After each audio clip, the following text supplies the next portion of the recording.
যদি কাগজে লেখো নাম তবে ছিঁড়ে যাবে, যদি পাথরে লেখো নাম তবে ক্ষয়ে যাবে, যদি হৃদয়ে লেখো নাম তাহলে রয়েই যাবে। রাধে রাধে। তো তোমরা সবাই কেমন আছো? আশা করি ভালোই আছো। আমিও খুব ভালো আছি তোমাদের আশীর্বাদে, ভালোবাসায়।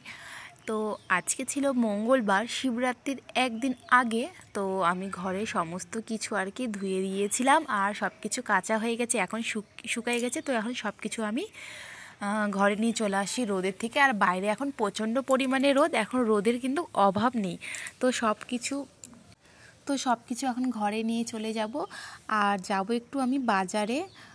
তবে তোমাদের সঙ্গে আর কোনো কিছু শেয়ার করা হলো না একবারে। তার পরের দিন শিবরাত্রির দিন দেখো মন্দিরে আসা হয়েছে, কিন্তু আমি পূজা করতে পারিনি, দুঃখের বিষয়। সেটা আর তোমাদের সঙ্গে শেয়ার করলাম না।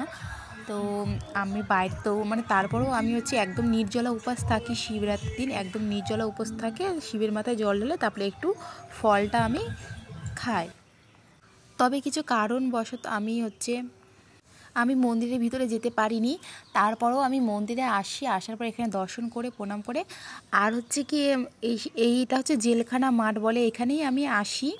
তো প্রত্যেক বছর আমি এখানেই আসি। আর আমি 12 বছর থেকে শিবরাত্রি করতেছি। তো 12টা বছরে এক বছর শুধু একটা অন্য মন্দিরে গেছিলাম, তো ভালো লাগেনি। তারপর থেকে আমি এই মন্দিরেই আসা হয়। আর এখানে প্রসাদ খাওয়া ছিল, তো আমার ভাস্তি প্রসাদ আমার ভাগ্নি একটু প্রসাদ খেয়ে নিল। আর দিদিও আসছিল, দিদিও এখানে যেহেতু আসে, তো দিদিরও ভিতরে মন্দিরে যাওয়ার প্রবেশ করার ইসে নাই, তার জন্য দিদিও গেল না। আর দুই বোনে মিলে গেলাম, অনেক প্রণাম করে তারপরে চলে আসলাম আমরা বাড়িতে। তো এই শিবরাত্রির দিনটা কিন্তু একটু কষ্ট লাগে, আমাকে অনেকটা কষ্টও লাগে, কেননা এই শিবরাত্রির দিনই আমার দিদা আমাদেরকে ছেড়ে চলে গেছিলো, তাই সেটাই মনে পড়ছিল।